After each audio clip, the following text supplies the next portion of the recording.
Hello అండి, అందరూ ఎలా ఉన్నారు? మేమైతే చాలా బాగున్నాం. మీరు కూడా బాగుండాలని మనస్ఫూర్తిగా కోరుకుంటున్నాను. ఈరోజైతే మీకోసం నేను అంగన్వాడీ పిండితో అయితే దోశలేసి చూపించబోతున్నాను. ఇంకా ఆలస్యం ఎందుకు, రెసిపీలోకి అయితే వెళ్దామా మరి. ఇదిగోండి, నేను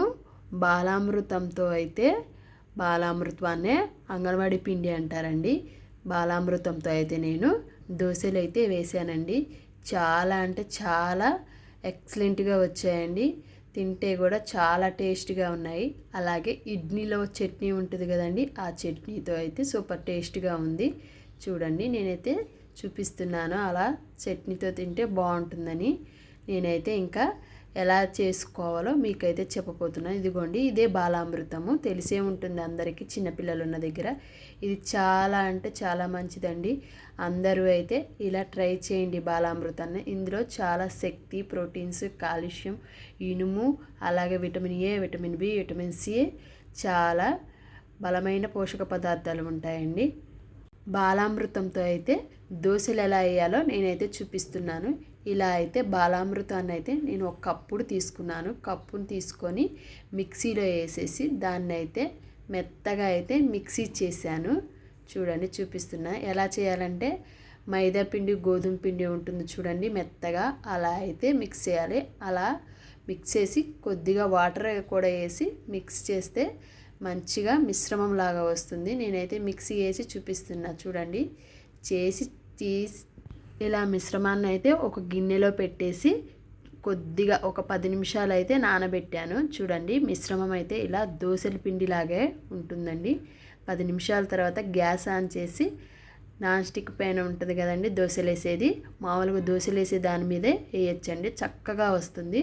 చూడండి, అదైతే దోశల పెనం వేడెక్కేదాకా ఉంచి కొద్దిగా ఆయిల్ అప్లై చేసేసి, చూడండి ఆయిల్ హీట్ ఎక్కాక నేనైతే మామూలుగా దోశలు వేసినట్టే ఆనియన్తో అయితే ఆయిల్ మొత్తం పెనానికైతే అప్లై చేసేసానండి. దోశ వేసినట్టే వేసేయచ్చండి చక్కగా. ఇలా మొత్తం అప్లై చేసేసి నేనైతే దోశను వేస్తున్నా చూడండి, చక్కగా వస్తుంది. కాకపోతే దోశ అంతా పల్సగా అయితే రాదండి, కొద్దిగా మందంగా అయితే వస్తుంది. ఇది టేస్ట్ కూడా చాలా బాగుంటుందండి. నేను ఒకవైపు కాలాక మరొక వైపు టర్న్ చేసుకున్నా చూడండి, చక్కగా అంటే ఎర్రగా కాలేలాగా బాగుంటుందండి. టేస్ట్ కూడా కొద్దిగా అయితే కాలటానికి సిమ్ములో పెట్టుకుంటే మంచిదండి, కొద్దిగా మాడిపోకుండా ఉంటుంది. మరొకటైతే మీకోసం వేస్తున్నాను. మళ్ళీ అలాగే కొద్దిగా ఆయిల్ అప్లై చేసుకొని ఆనియన్తో మొత్తం పెనం మొత్తం చేసేసి ఒక గెంటితో అయితే కొద్దిగా గెంటిన్నర అయితే వేసాను. పిండి వేసి రౌండ్గా అయితే చేశాను. మామూలుగా అయితే గెంటి వేస్తారు కదండి దోశల పిండి, ఇది కొద్దిగా మందంగా వస్తుందండి, అయినా కానీ చాలా బాగా వస్తుందండి. చూడండి, మీకోసం మళ్ళీ టర్న్ తిప్పానండి. ఒకవైపు కాలాక ఇంకొక వైపు కూడా వేసాను.